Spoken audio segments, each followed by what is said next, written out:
चलिए जानते हैं आज की देश और दुनिया की सिलेक्टेड काम की और महत्वपूर्ण 50 बड़ी खबरों को सिर्फ 10 मिनट में।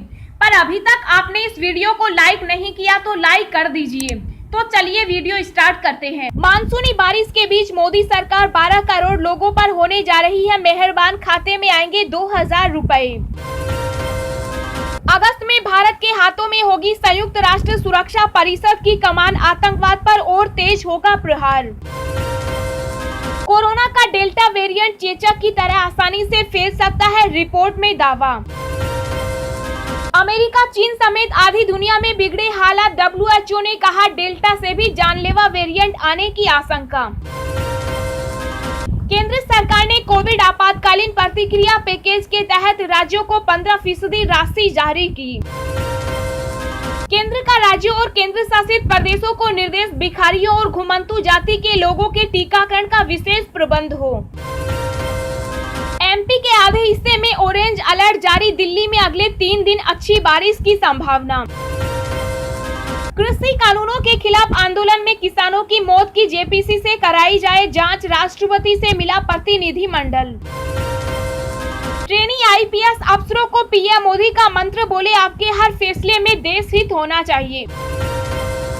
फुल वैक्सीनेट व्यक्ति कितना सेफ, यूएस स्टडी में 74% लोगों के अंदर मिला कोरोना का लेवल बहुत ज्यादा। देश में पिछले 24 घंटों में सामने आए 41,649 नए केस, 593 लोगों की मौत। झारखंड में खत्म हुआ वीकेंड लॉकडाउन, 9वीं से 12वीं तक के स्कूल और कोचिंग खुले। सीएम योगी आदित्यनाथ बोले कोरोना काल में मीडिया की भूमिका सराहनीय, दिवंगत पत्रकारों को नमन।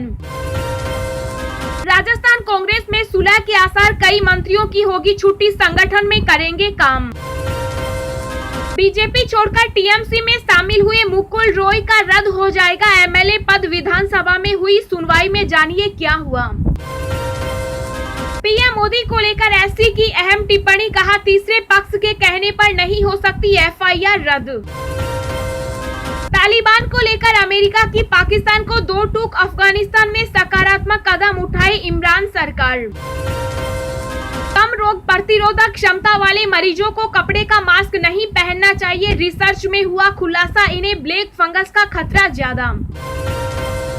WHO चीफ बोले जब दुनिया चाहेगी तब खत्म हो जाएगी कोरोना महामारी। 7वां वेतन आयोग 10,800 रुपए तक बढ़ जाएगी इन कर्मचारियों की सैलरी, जानिए क्या है नया डेवलपमेंट। रिपोर्ट में दावा, 200 कैदियों के बीच राजकुंद्रा गुजार रहे दिन, सामान्य कैदियों जैसा हो रहा व्यवहार।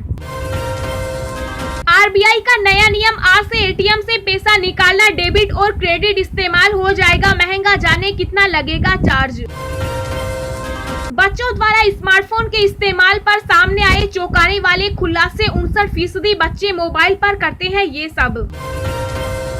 पीओके चुनाव पर विदेश मंत्रालय की 2 टूक, चुनावी गैर कानूनी इलाका खाली करे पाकिस्तान। राजस्थान भाजपा के दलित नेता पर हमला, किसान प्रदर्शनकारियों ने मारपीट कर कपड़े फाड़े। जी हां दोस्तों, और भी बहुत बड़ी काम की खबरें निकल कर आ रही हैं, इसलिए वीडियो को लास्ट तक जरूर देखना। तो चलिए अब जानते हैं जो महत्वपूर्ण काम की खबरें हैं उनको विस्तार से। पर इससे पहले अभी तक आपने इस वीडियो को लाइक नहीं किया तो लाइक कर दीजिए। आरबीआई का नया नियम, आज से एटीएम से पैसा निकालना, डेबिट और क्रेडिट इस्तेमाल हो जाएगा महंगा, जाने कितना लगेगा चार्ज। जी हां, आज यानी 1 अगस्त से एटीएम से पैसा निकालना महंगा हो जाएगा। दरअसल रिजर्व बैंक ऑफ इंडिया ने हाल ही में एटीएम ट्रांजैक्शन पर चार्ज बढ़ा दिया है। आरबीआई ने इंटरचेंज फीस फाइनेंशियल ट्रांजैक्शन के लिए 15 रुपए से 17 रुपए कर दिया है। नॉन फाइनेंशियल ट्रांजैक्शन के लिए चार्ज 5 रुपए से बढ़ाकर 6 रुपए कर दिया है। ये नई दरें 1 अगस्त से लागू होगी।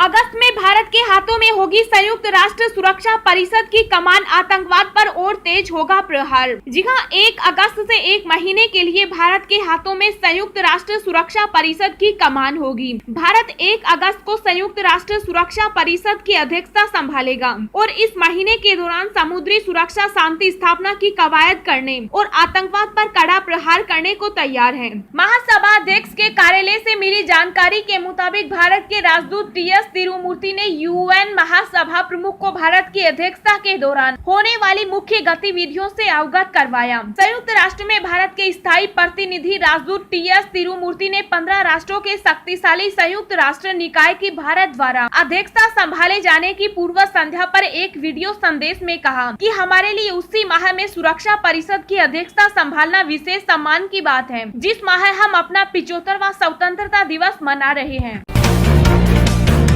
केंद्र सरकार ने कोविड आपातकालीन प्रतिक्रिया पैकेज के तहत राज्यों को 15% राशि जारी की। जी हां, केंद्र सरकार ने कोविड-19 आपातकालीन प्रतिक्रिया और स्वास्थ्य व्यवस्था की तैयारियों के पैकेज के तहत राज्यों को स्वास्थ्य ढांचा सुधारने के लिए 15% राशि जारी की है। यह जानकारी शनिवार को स्वास्थ्य मंत्री मनसुख मांडविया ने दी है। उन्होंने कहा कि 1827 करोड़ 80 लाख रुपए की राशि राज्यों एवं केंद्र शासित प्रदेशों को भेजी गई है। यह राशि पैकेज के तहत 12 करोड़ 185 लाख रुपए के कुल आवंटन का 15% है। मंत्री ने एक ट्वीट में कहा, केंद्र सरकार की तरफ से तय आपातकालीन कोविड-19 प्रतिक्रिया पैकेज के तहत कुल राशि का 15% यानी 1827 करोड़ 80 लाख रुपए राज्यों एवं केंद्र शासित प्रदेशों को भेजा गया है। यह पैकेज देश भर में स्वास्थ्य ढांचे के विकास में मददगार साबित होगा। उन्होंने 1827 करोड़ 80 लाख रुपए में सभी राज्यों एवं केंद्र शासित प्रदेशों को आवंटित धन का इंफोग्राफिक्स भी प्रदर्शित किया। सबसे अधिक 281 करोड़ 98 लाख रुपए उत्तर प्रदेश को, बिहार को 154 करोड़ रुपए, राजस्थान को 132 करोड़ रुपए और मध्य प्रदेश को 131 करोड़ रुपए आवंटित किए गए हैं। WHO चीफ बोले, जब दुनिया चाहेगी तब खत्म हो जाएगी कोरोना महामारी। जी हां, विश्व स्वास्थ्य संगठन चीफ टेड्रोस ने कहा है कि कोरोना महामारी तब खत्म होगी जब दुनिया इसे खत्म करना चाहेगी। यह हमारे हाथों में ही है। उन्होंने कहा कि हमारे पास आवश्यक सभी उपकरण हैं। हम इस बीमारी को रोक सकते हैं, हम इसकी टेस्टिंग कर सकते हैं और फिर इलाज भी कर सकते हैं।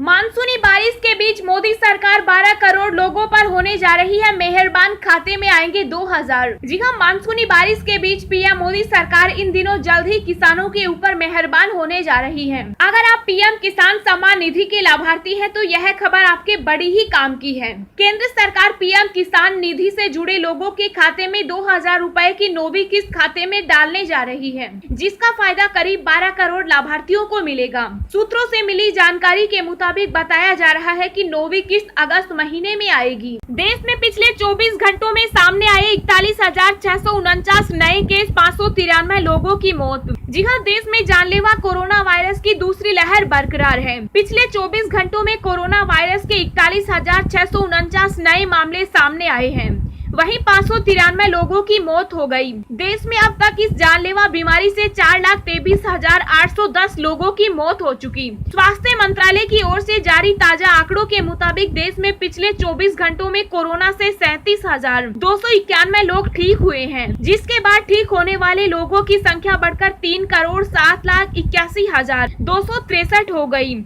वहीं अब देश में एक्टिव केस घटकर 4,08,920 हो गए। देश में अब तक टीके की 46 करोड़ 15,18,779 खुराक दी जा चुकी है।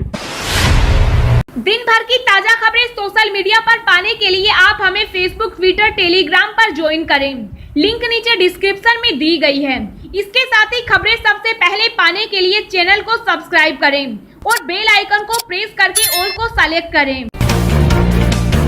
कोरोना का डेल्टा वेरिएंट चेचक की तरह आसानी से फैल सकता है, रिपोर्ट में दावा। जी हां, कोरोना वायरस का डेल्टा वेरिएंट वायरस के अन्य सभी स्वरूपों की तुलना में अधिक गंभीर बीमारी का कारण बन सकता है और चेचक की तरह आसानी से फैल सकता है। अमेरिकी स्वास्थ्य प्राधिकार के एक आंतरिक दस्तावेज का हवाला देते हुए मीडिया की खबरों में ऐसा कहा गया है। रिपोर्ट में कहा गया है कि रोग नियंत्रण और रोकथाम केंद्र के दस्तावेज में अप्रकाशित आंकड़ों के आधार पर दिखाया गया है कि टीके की सभी खुराकें ले चुके लोग भी बिना टीकाकरण वाले लोगों जितना ही डेल्टा स्वरूप को फैला सकते हैं।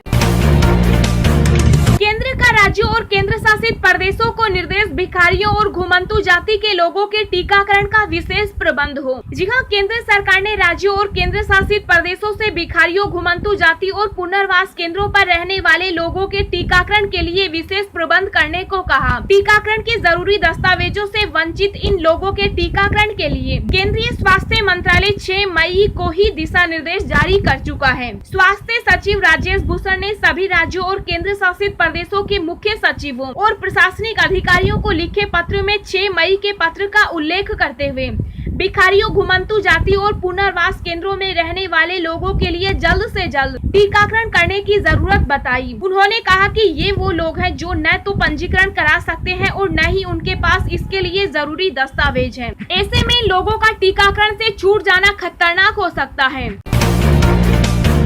कपड़े के मास्क से बड़ा खतरा, जानिए एम्स की रिसर्च में क्या हुआ खुलासा। जी हां, देश की राजधानी दिल्ली के अखिल भारतीय आयुर्विज्ञान संस्थान में 352 मरीजों पर हुए शोध में नतीजे सामने आए हैं कि कम रोग प्रतिरोधक क्षमता वाले मरीजों को कपड़े का मास्क नहीं पहनना चाहिए। डॉक्टरों के मुताबिक लंबे समय तक कपड़े का मास्क पहनने से गंदगी होने की वजह से ब्लैक फंगस होने की संभावना ज्यादा हो जाती है। खासकर ऐसे मरीज जिनकी रोग प्रतिरोधक क्षमता बहुत कम है, उन्हें बहुत ज्यादा सावधान रहने की जरूरत है। एक रिपोर्ट के अध्ययन में 200 मरीज कोरोना वायरस से संक्रमित थे, जिनमें से 152 मरीज ऐसे थे जो कोरोना वायरस के साथ ब्लैक फंगस संक्रमण से भी पीड़ित थे। शोध के मुताबिक ब्लैक फंगस से पीड़ित मिले सिर्फ 18% मरीजों ने ही N95 मास्क का उपयोग किया था। वहीं लगभग 43% ऐसे मरीजों ने N95 मास्क का इस्तेमाल किया था जिन्हें ब्लैक फंगस का संक्रमण नहीं था।